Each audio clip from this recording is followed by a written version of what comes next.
Wow, I see. I just got here.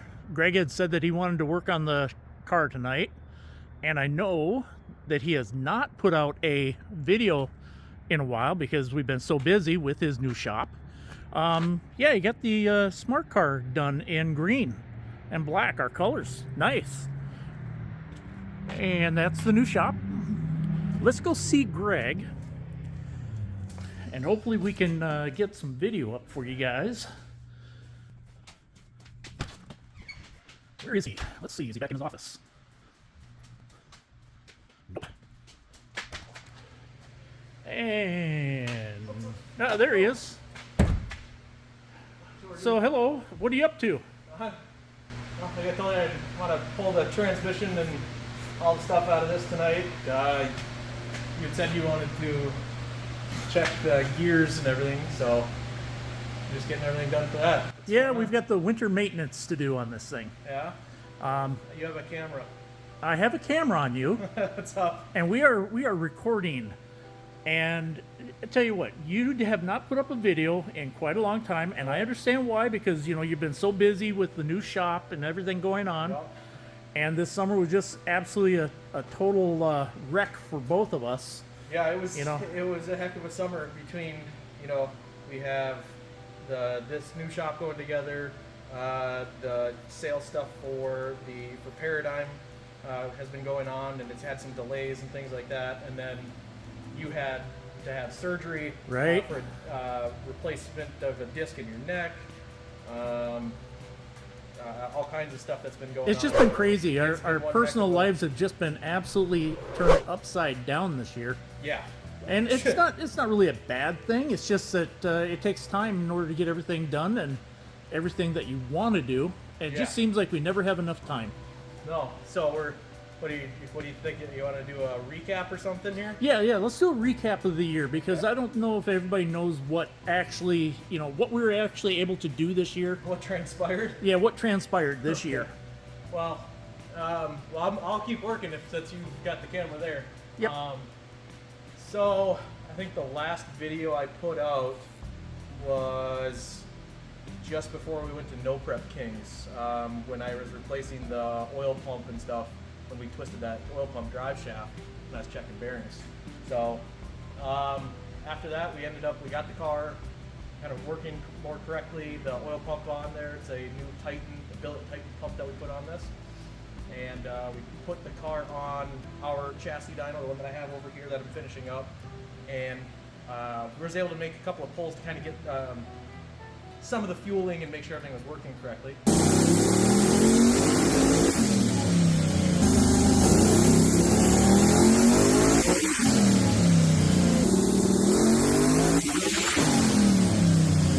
And then had a couple of guys come help get the car ready, because you were out with neck stuff still, and you couldn't pretty much do anything.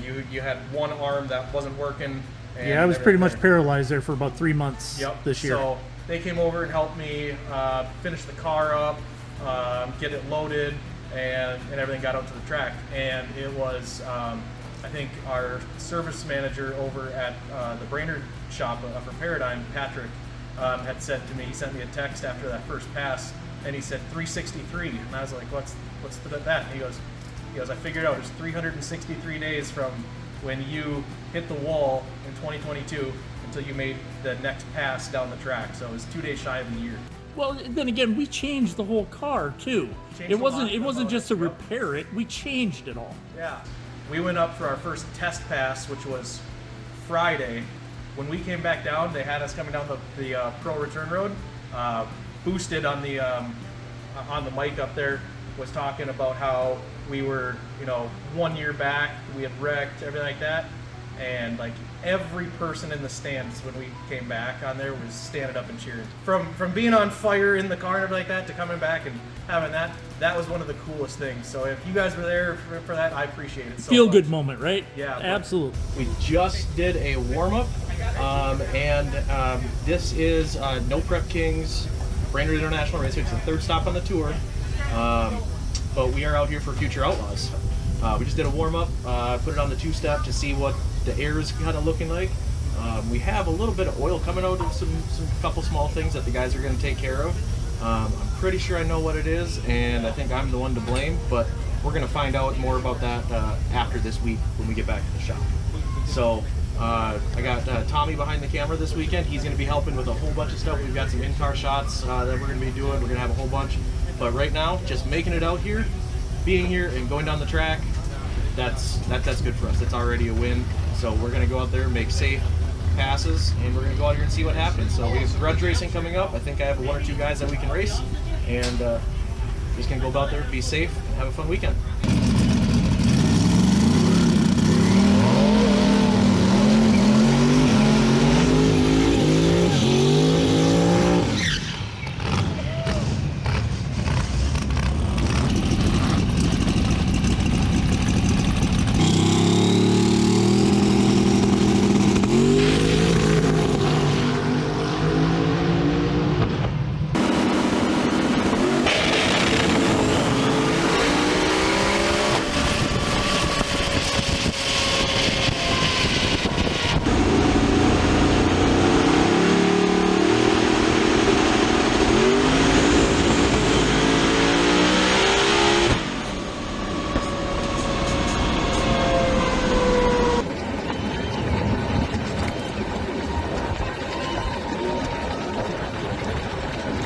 So that was the first pass on the new rebuild, new turbo setup, new everything. It was nice to get down. It went down straight and everything. Built boost, it went down the track. Everything was good. It went nice and straight. Went to about 400 foot and then it hit a safety or something and it shut off. So went in to pull the data log. Fortunately, everything in there, we filled up all the memory and some other stuff in there, so we got no data log. So the only thing I could do is I could go into our learn table and pull the learn table out of the fueling, and then I've already zeroed it, you can see here, but we can see kind of in the where it's got the little black dots and everything on here where it went, and we can tell it went all the way up here to 8,500 and it banged on the limiter. So something in the shifting didn't happen. So I mean, it held first gear out there a long ways. It was able to fire back up on the top end and pull off the track, so that's good. We're gonna go ahead and change our shift strategy on this to time-based instead of RPM. That way we can test it here in the pit, and then we know exactly when it's gonna happen. Fortunately, we didn't get another pass in yesterday. They shut us down for curfew and safety. It was getting a little too dark, and we had some fog and everything kind of come on over, so the safety crew couldn't see what was happening on the track. So they shut us down, didn't get a pass. We got everything ready today, and we just went up for chip draw for first round of futures, and we actually have some of the invitational guys jumping into futures because Outlaw Big Tire is full. So we drew Mike Murillo first round, 15 or 16 time world champion. I've looked up to him for years, so it's gonna be pretty cool to be able to run him. We're the only 2 turbo cars in the class. He's been having some issues with his combo, and we're just getting ours kind of figured out, so it should be kind of a good race. We'll be the first pair down, right-hand lane. We have a tune in it that should go down, be fairly quick. We got a little bit extra on the scramble button just in case, and hopefully it's just a nice clean hit. If we go out first round, but we make a nice clean hit, we go back in the trailer, it's a good weekend. If we happen to pull out a W, hey, that's just icing on the cake. But we're gonna get this ready. We have to go up in about 20 minutes and get ready to race one of the winningest guys in drag racing. So.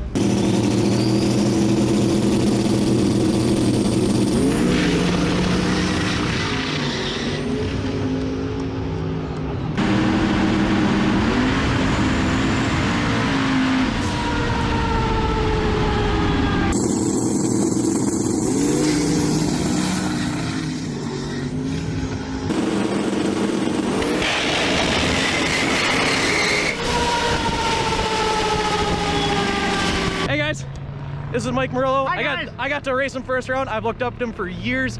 His door just fell off. My door fell off up here as I was getting out of the car, but he was super cool. My chutes popped, as you guys saw in the car there, and he gave me the time to get my guys to pack it back up. This is that's what a true champion looks like right here. He's going to the next round. Thank you very much, bud.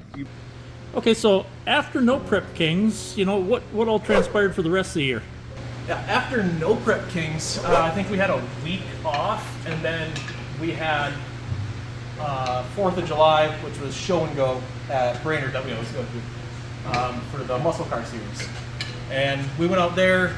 You know, we had made some changes that we had found from NPK for NPK Brainerd, and we were feeling pretty good about it. You know, to go out there, and we ended up having issues. You know, we only got, as you guys saw, we only got 2 passes for NPK. We had a test pass, and then we had first round against Mike Murillo in Future Outlaws.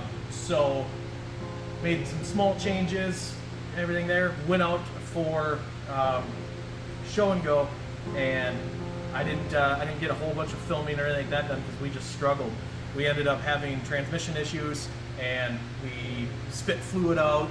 Our first 2 passes on Friday, found some stuff, fixed it, made 2 passes on Saturday. No fluid came out of the transmission, and then first round on Sunday we had Rob. I know Rob's gonna watch this. Rob Mazurvier, I believe is his correct pronunciation on there, and let off the button, went out, and it shot fluid everywhere. Like it came out the front pump or something like that. Not quite sure everything on it, so we did everything there. And unfortunately, we oiled down the track 3 times in one weekend. I felt horrible, you know, that there was all these people, you know, sitting in the staging lanes while they're doing cleanups and everything. Brainerd actually did have a rule change because of it on there, and hey, I understand it, I own it, you know. They were already looking at putting that in there, and just happened that because of me, now they were kind of had to do it. Well, now let's get something straight, because this is something you've never talked about. Also, is when that happened, it took the track about 2 hours to get that thing cleaned up. Yeah. Okay, and everybody thought it was because of everything that we had done with oiling the track down. Yeah. Now the track came to us later. Yep, I didn't And say anything about it because we've never talked about this in public, or online. online or anything like that. The track, the BIR, obviously an amazing facility. I'll first say that first and foremost on there. I get to do a lot of work with them, and People there are top notch. top notch on there. They actually, before they even put the new rule out that they had made and everything, they called me personally and said, hey, you know, this is what we're doing. It's not because of you, but it's because of you, you know, the whole thing like that. And super awesome that they did that. And they actually allowed me to put the new rule. I was able to put it out there for everybody to see before anything else. But they did come to me and say, hey, that stuff is really nasty fluid to clean up. What is it? And I gave them like 2 gallons of used stuff so they could figure it out. When they were figuring it out on there was some maintenance and things that was done on the cleaner, the scrubber, and it wasn't cleaning up. Basically, it was like shooting fluid and sucking it right back up, and they weren't able to get anything out of there. So it took forever. They said now that 2-hour cleanup that we had type of video on there would have only taken maybe 25-30 minutes. So I took a lot of heat for oil downs and stuff like that on there, and I just took it because I'm not going to throw blame on somebody else or like that. You know, but racing season's over. They did fix it. There's other oil downs that happened throughout the year, and they were able to clean it up really fast. So I'm glad they found that out. But yeah, it wasn't all on us for the duration, but I also don't, you know, deny. Yeah, we had 3 oil dumps on there, and it is what it is on that. So for all those the haters out there that want to yell at me and everything like that, maybe have the whole story first. But anyways. No, we did find the problem with the transmission and got that fixed. Yeah, it did take us a little bit. So after show and go, show and go, we went out and tested at Brainerd at a bracket race to try to figure out all the stuff. And we were still having some of the transmission issues then, and chased some things down. I think we made, I don't know, like 4 passes in 3 days, and every time it just wanted to. I'll put a screenshot in here of the RPM, but it basically just goes like this the whole time, like it was just struggling, like something was holding it back. So we got that figured out and fixed. Oh, then we were looking to go to Cache the Creek on there, and then there was a whole big ordeal with the owner of Grove Creek Raceway. I'm not going to get into it here on there. I've tried to reach out, and hopefully I can talk to him this winter. But Miscommunication. it's a very big, Total deal miscommunication. very large miscommunication. People that know, know on there. I'm sure I'll have people who want to comment on here and say it's your fault or this or that, and that's fine. I'm going to have people who they're not going to like me just because Haters are haters. Doesn't matter. So, but there was a giant miscommunication on there where basically I was never told to be somewhere at a certain time, and leave it at that. Yep. So, so we didn't get back on track. That was at the end of July. We didn't do anything in August. Labor Day weekend, muscle car shootout. Oh no, actually we found the transmission problem after the Labor Day race. Yes. We thought we found it and went out there. So we got to the Labor Day race. You and I went out there early. We went out like Thursday at like 9 a.m.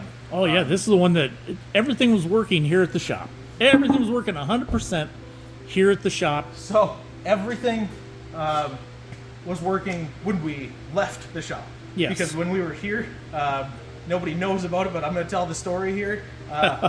We took the car and we had everything back together, and we put it outside here by Bay 1, and that's right out there. Right outside that garage door. Did a warm up, put it on the 2-step on there, and just checking the boost level on there.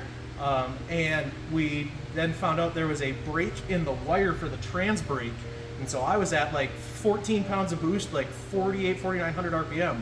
And that wire broke, like lost the connection. And it took off from the garage door, shooting in here. And I was able to let off, get on the brake, stop it. It was coming towards everything. It hooked, it actually dead hooked, but it was still, because the wire broke, it let the transmission go and the drivetrain, but it was still on the 2-step. So it didn't like take off on the boost curve and everything, but it launched there and came in here, and I stopped it. You can still see there's some tire marks. Yeah. There you can see the skid marks there. Yeah. Where it came through the door. I had other skid marks I had to clean up when I got home, but Yeah. yeah. So we went out for muscle car shootout. Got out there. You and I went out early, set everything up, had a great time on Thursday. Talked to a ton of people. Super windy that Thursday, so we didn't fire it up when we were out there. Nope. And usually on a Thursday we don't, unless we had made a bunch of changes. But we tested everything here. Friday rolled around. We went to go do a warm up for first round of qualifying, and warmed it up. It's up on the Pro Jacks, and I put it on the trans brake. And as I went to mat it, tires just kept spinning. No trans brake. No trans brake. So we checked everything out here. It was moving on there, and there was just no trans brake at all. So we started checking stuff. I pulled for like the 8th time this year, pulled the pan off, drained everything out, and started checking stuff. I think we packed up and left Friday because the car wasn't running, or we didn't have a transmission. And they didn't have parts for it. Didn't have the parts to fix it. I could have stayed out there and everything. I had some people stop by and say some dumb stuff that, really didn't need to be said or anything like that. And it took the fun out of it for me. It was the first time, I'll say this one, from the people who have been fairly rude, even though I've had a tough season and everything like that. There's been a handful of people who've just said some really rude stuff and everything like that this year. And that was the first time ever where I was at the racetrack and I said, I don't even want to be here. And I love going to the racetrack. I'll go to any racetrack anytime. And it was the first time I ever did that. So I said, no, I'm going to pack it up and we'll leave. So that's what we did. And I enjoyed the weekend doing other stuff. Got some messages of how other people were doing. And they had a good race out there. I'm happy that they had a good race and everything. But yeah, I just did that. We tore the transmission out, and then we found the problems and fixed it. Then we went back out for the Wet and Wild weekend, I believe. Yep. So Brainerd has like twice a year, might be 3 now, I'm not quite sure, but they do what they call a Wet and Wild weekend. And it's super cool. I've been to almost every one. I think I've only missed like 2 or 3 on there. They do road racing on the road course, on the short road course, usually motorcycles. They do drag racing. It's usually a bracket race on the drag strip. They'll do watercross, which is snowmobiles on water, and the pond in the middle. And then this year they added mud trucks with the Mud Rhythm series. Yeah. In the back 40. In the back, where they brought the mud pit, the mud truck pit back from. A lot of people may remember from the 80s and 90s that they had this big mud pit back there. Well, they filled it all in. They brought it back, and now it's got stands. It's done nicely. So we went out there and tested that weekend, and the thing started to work. We started getting everything figured out. We actually reset our personal best 60-foot ever.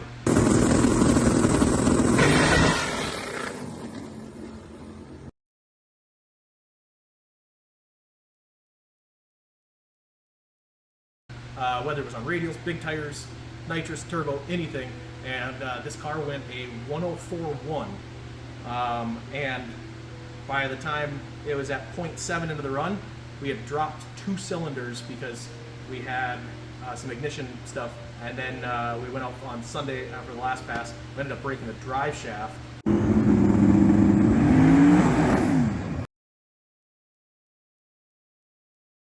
It hooked up so hard that it actually snapped that drive shaft. Yep, I overlaid the from the 104 to that one, and it snapped the drive shaft at like 0.76 into the run, and by 0.76, it was already wheel speed higher than the 104, and it was hooking up.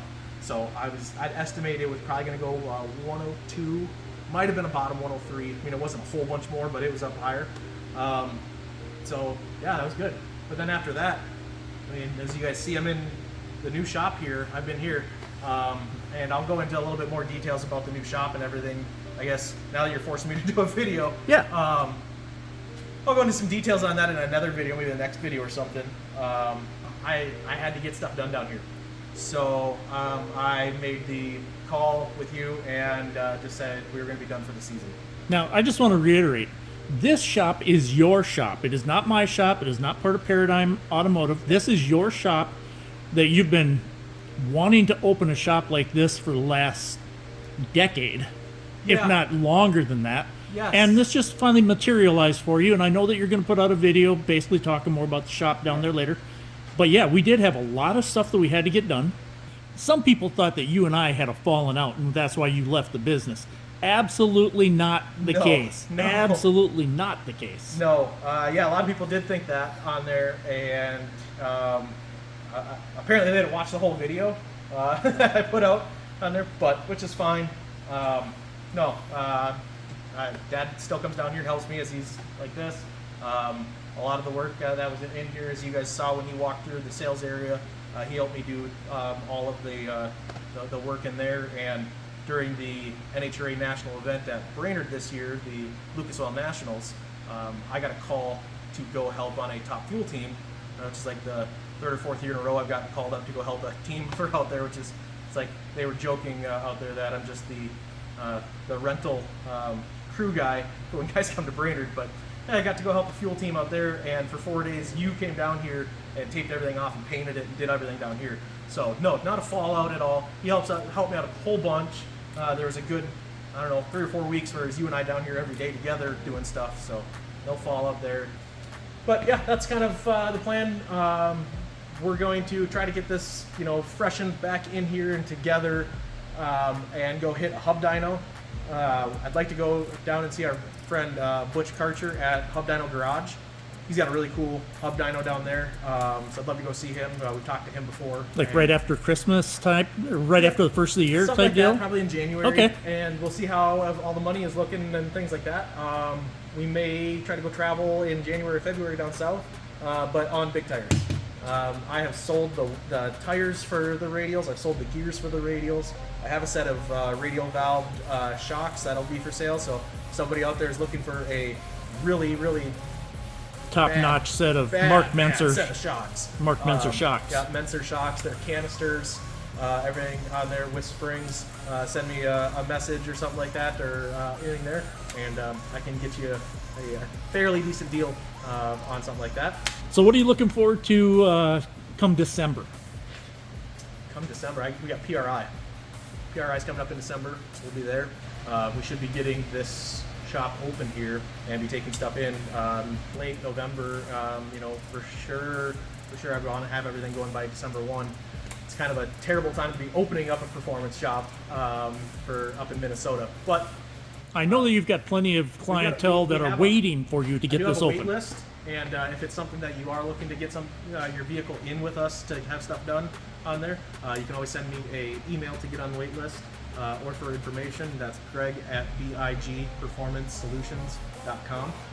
And for all the people out there that keep calling it Big Performance, no, it is BIG Performance Solutions, and the reason is Bad Influence Garage.